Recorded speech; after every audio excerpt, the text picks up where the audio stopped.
নমস্কার বন্ধুরা, guidance plus YouTube চ্যানেলে তোমাদের অনেক অনেক স্বাগত জানাই।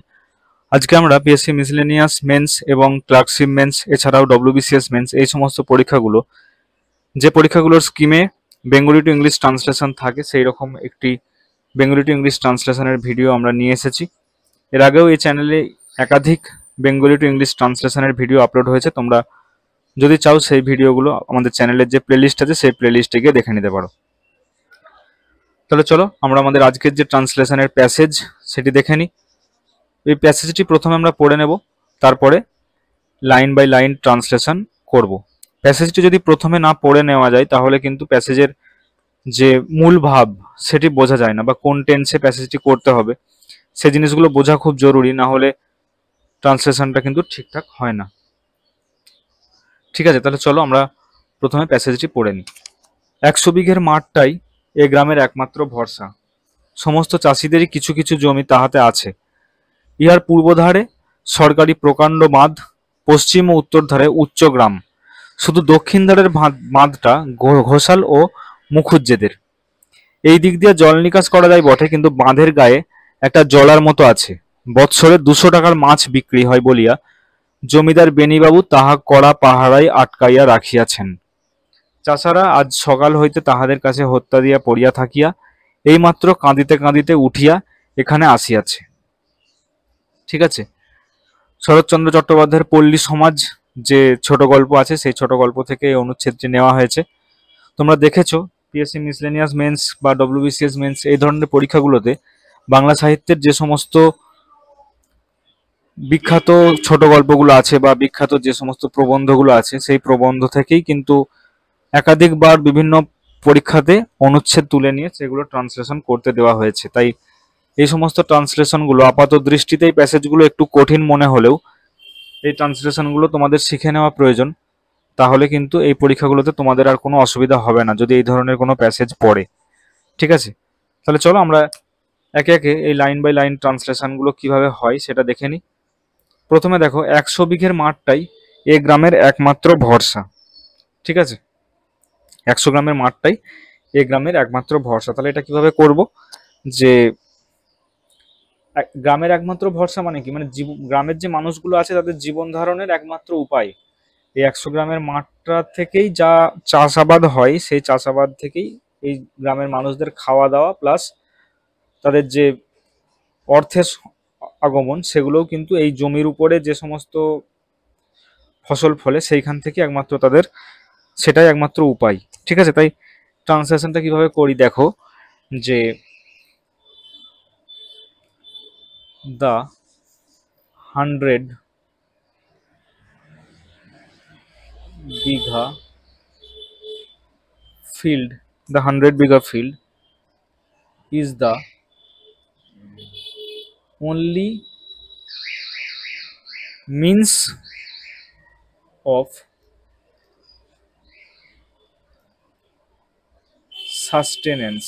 ঠিক আছে, অর্থাৎ তাদের যে সাস্টেন করার একমাত্র উপায় হচ্ছে এই 100 বিঘা জমি। The 100 bigha field is the only means of sustenance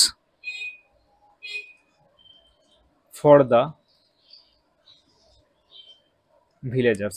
ওকে, অর্থাৎ গ্রামবাসীদের জীবন ধারণের একমাত্র উপায়ই হচ্ছে এই 100 বিঘা জমি। সমস্ত চাষিদেরই কিছু কিছু জমি তাহাতে আছে। তাহলে এটা কি লিখবো, every farmer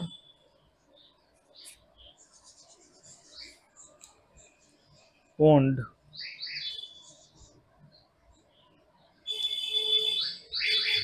portion of land there। ঠিক আছে, অর্থাৎ প্রত্যেক চাষি কিছু কিছু জমি এই 100 বিঘার মধ্যে আছে। নেক্সট দেখো, ইহার পূর্ব ধারে সরকারি প্রকাণ্ড বাঁধ, পশ্চিম ও উত্তর ধারে উচ্চ গ্রাম, শুধু দক্ষিণ ধারের বাঁধটা ঘোষাল ও মুখুজ্জেদের। তাহলে ইহার পূর্ব ধারে সরকারি প্রকাণ্ড বাঁধ,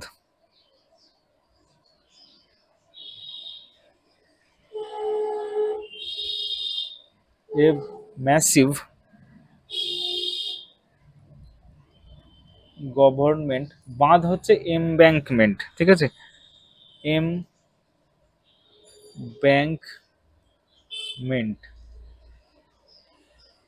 এ massive government embankment had stood, অর্থাৎ এরকম ভাবে লিখছি মানেটা, যে একটা পূর্বধারে, মানে এই যে 100 বিঘা জমি তার পূর্বধারে একটা প্রকাণ্ড সরকারি বাঁধ দাঁড়িয়ে আছে, ঠিক আছে, এইরকম সেন্সে লিখছি। A massive government embankment had stood along its eastern edge. Its বলতে এখানে ওই 100 বিঘার যে ফিল্ড যেটা প্রথমে বলেছি তার কথা বলা হচ্ছে, ঠিক আছে। অ্যালং ইটস, এই কারণেই ভাবটা বুঝে নেওয়া খুব প্রয়োজন। আমরা শুধুমাত্র যে এই লাইনটা ট্রান্সলেশন করছি মানে আগের ভাবটা বোঝাবে না, সেটা কিন্তু নয়। A massive government embankment had stood along its eastern edge while, কি বলছে, পশ্চিম ও উত্তর ধারে উচ্চ গ্রাম, হোয়াইল অর্থাৎ গ্রামের যে ফিল্ড বা গ্রামের যে প্রান্ত সেটা হচ্ছে পশ্চিম ও উত্তর ধারে, হোয়াইল উচ্চ গ্রাম বলতে অর্থাৎ যে 100 বিঘা জমিটা আছে ওটা কিছুটা নিচু, গ্রামের যে পোর্শনটা আছে, যে অংশটাতে গ্রাম আছে সেখানটা উঁচু, ঠিক আছে। তাই এই উঁচু নিচু প্রসঙ্গে আমরা এই এলিভেটেড কথাটা ইউজ করলাম, যেটা ভূমি উচ্চ ভূমির ক্ষেত্রে বোঝানো হয়, ঠিক আছে। তোমরা এই ক্ষেত্রে উঁচু নিচু বলতে হাই লো এই ধরনের কথাগুলো যদি ইউজ না করো তাহলে কিন্তু ভালো হয়, কারণ ওই কথা এগুলো তো হাই লো ইউজ করা যায়, কিন্তু ভাষার মাধুর্যতার জন্য তোমরা এই ধরনের কিছু কিছু নতুন নতুন ওয়ার্ড ব্যবহার করবে, যাতে করে তোমাদের ট্রান্সলেশনটা আরো বেশি সুন্দর হবে, ঠিক আছে। While elevated village lands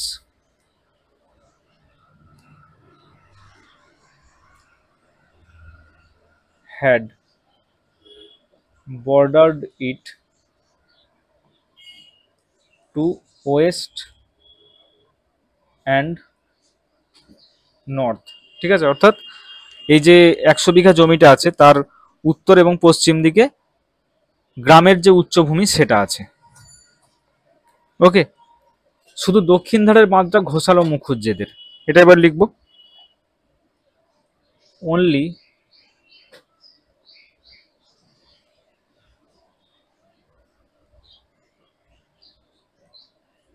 only the southern embankment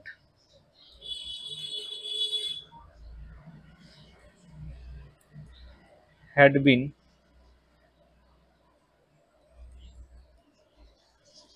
privately owned by the Ghoshals and Mukherjees, ঠিক আছে। অর্থাৎ সাউদার্ন এমব্যাঙ্কমেন্ট বা দক্ষিণ দিকের যে বাঁধটা সেটা ঘোষাল এবং মুখুজ্জেরা অধিকার করে আছে, সেই কারণে আমরা ওন্ড কথাটা ইউজ করলাম। এবার দেখো, এই দিক দিয়ে জল নিকাশ করা যায় বটে, কিন্তু বাঁধের গায়ে একটা জলার মতো আছে, ঠিক আছে। তাহলে এই দিক দিয়ে জল নিকাশ করা যায় বটে,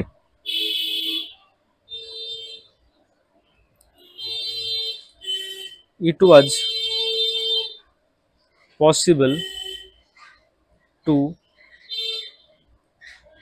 drain water from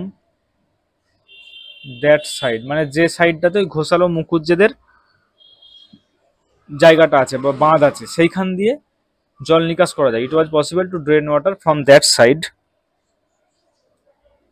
বাট বাঁধের গায়ে একটা জলার মতো আছে, বাট দেয়ার হ্যাড বিন, ঠিক আছে। এই যে জলার মতো আছে, জলা বলতে কিরকম বোঝানো হয় দেখো, জলা বলতে কোনো বড় যে জলাশয় বা স্বচ্ছ জলের পরিষ্কার জলের মতো জলাশয় সেটা কিন্তু নয়। জলাশয় মানে এমন একটা জায়গা যেখানে জলটা বয়ে যাচ্ছে না, কিন্তু সেখানে অনেক লতা গুল্ম গাছ ইত্যাদি নানা রকম আছে। ঠিক আছে, যেগুলো সাধারণত পানীয় জল বা বড় কোনো জলের আধার হিসেবে ব্যবহার হয় না।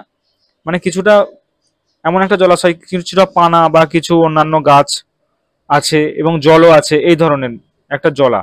ঠিক আছে, তাই এই রকম জলার ক্ষেত্রে আমরা যে ইংলিশটা ইউজ করব, তোমরা জলা বলতে যদি পন্ড ইউজ করো কিংবা আরো কোনো জলাশয়ের ইংলিশ ব্যবহার করো, সেক্ষেত্রে কিন্তু ঠিক মানেটা দাঁড়াবে না। তাই এই ক্ষেত্রে আমরা কি লিখবো দেখো, দেয়ার হ্যাড বিন সোয়াম্পি। ঠিক আছে, এই এই কথাটার মাধ্যমে বোঝা যায় যে একটা এমন একটা জলা যেখানে গাছ, কিছু কিছু গাছ আছে, গুল্ম লতা জাতীয় গাছ আছে, পানা আছে, আবার জলও আছে, এই ধরনের যে পুকুরগুলো যেগুলো সাধারণভাবে ইউজ হয় না। ঠিক আছে, সেই ধরনের কিছু জলাশয় বলতে এই সোয়াম্পি কথাটা ইউজ করা হয়। ঠিক আছে, তাহলে জলার মতো আছে, দেয়ার হ্যাড বিন এ সোয়াম্পি প্যাচ। বাঁধের গায়ে, অ্যালং দ্য এমব্যাঙ্কমেন্ট। কোন এমব্যাঙ্কমেন্টের কথা বলা হচ্ছে? যেখানে ওই ঘোষাল আর মুকুজ্জেদের যেটা অধিকারে আছে। তাহলে it was possible to drain water from that side but there had been swampy.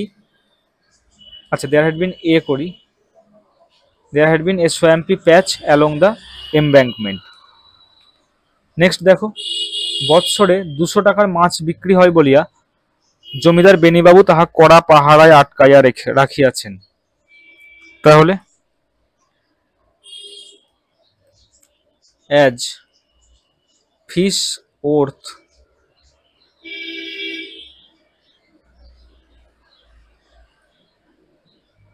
₹200 were sold annually from it, the landlord Beni Babu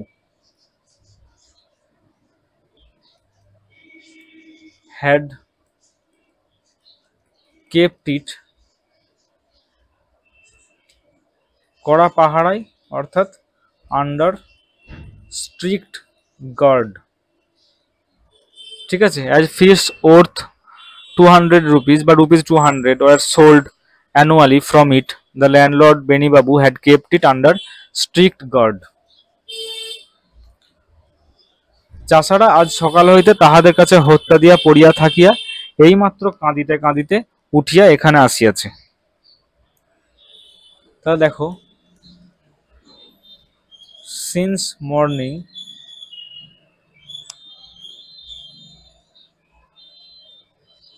the farmers had been pleading with them. তাহাদের কাছে বলতে ওই বেনি বাবুদের কাছে, গল্পটা পড়লে তোমরা বুঝতে পারবে। Since morning the farmers had been pleading with them, হত্যা দিয়া পড়িয়া থাকিয়া, অর্থাৎ খুব মানে খুব বারবার, মানে যেটাকে তোমার জল কাটিয়ে দেবার জন্য, যাতে তাদের জল জমে থেকে তাদের সমস্ত চাষের জমি নষ্ট না হয়ে যায়, সেই কারণে তারা খুব অসহায়ের মতো প্রার্থনা করেছে তাদের কাছে, যাতে করে জলটা কাটিয়ে দেওয়া যায়।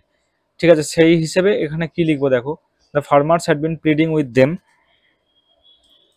ইন আটার desperation,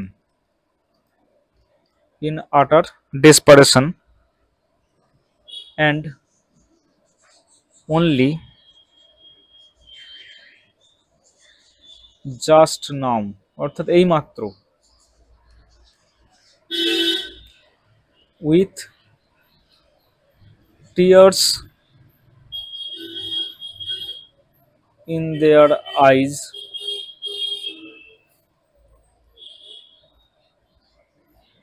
they had risen and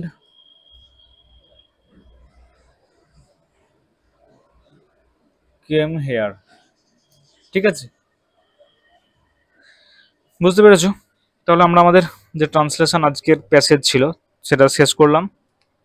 এর আগেও একাধিক ট্রান্সলেশনের ভিডিও এই চ্যানেলে আপলোড হয়েছে। এছাড়াও ইংলিশ নিউজ পেপার রিপোর্টের ভিডিও ক্রমাগত আপলোড হচ্ছে, তোমরা সেগুলো দেখে নিতে পারো। এই সমস্ত রিপোর্ট, ট্রান্সলেশন, প্রেসির ভিডিও এগুলো তোমাদের যে ডেসক্রিপটিভ পরীক্ষাগুলো আছে সামনে আগত, সেই পরীক্ষাগুলোতে যথেষ্ট হেল্প করবে, এটা আমরা আশা করছি। ঠিক আছে, আচ্ছা দেখো, আমাদের চ্যানেলে পিএসসি মিসলেনিয়াস মেন্স সংক্রান্ত একটা মক টেস্ট চলছে ইতিমধ্যেই। তোমরা এই শিডিউলটা খেয়াল করলেই লক্ষ্য করবে। 1 আগস্ট একটা ছিল, সেটাও হয়ে গেছে। 5 আগস্ট সেটাও হচ্ছে। এবং এই 3rd to 7th এই যে মক টেস্টের সিরিজটা আমরা রেখেছি, এটা পেড। তোমরা একটা মিনিমাম ফি পেমেন্ট করে এই মক টেস্টগুলো অ্যাভেল করতে পারো। যদি মক টেস্ট সংক্রান্ত কিছু জানার থাকে বা মক টেস্ট যদি তোমরা দিতে চাও, অবশ্যই আমাদের যে ভিডিওর হোয়াটসঅ্যাপ লিঙ্ক দেওয়া আছে, ভিডিওতে ডেসক্রিপশনে হোয়াটসঅ্যাপ গ্রুপের লিঙ্ক দেওয়া আছে, সেই লিঙ্কে তোমরা ক্লিক করে তোমরা এনরোল করতে পারো মক টেস্টের জন্য এবং মক টেস্ট দিতে পারো। ঠিক আছে, ভালোভাবে প্রিপারেশন নাও। দেখা হবে নেক্সট ভিডিওতে।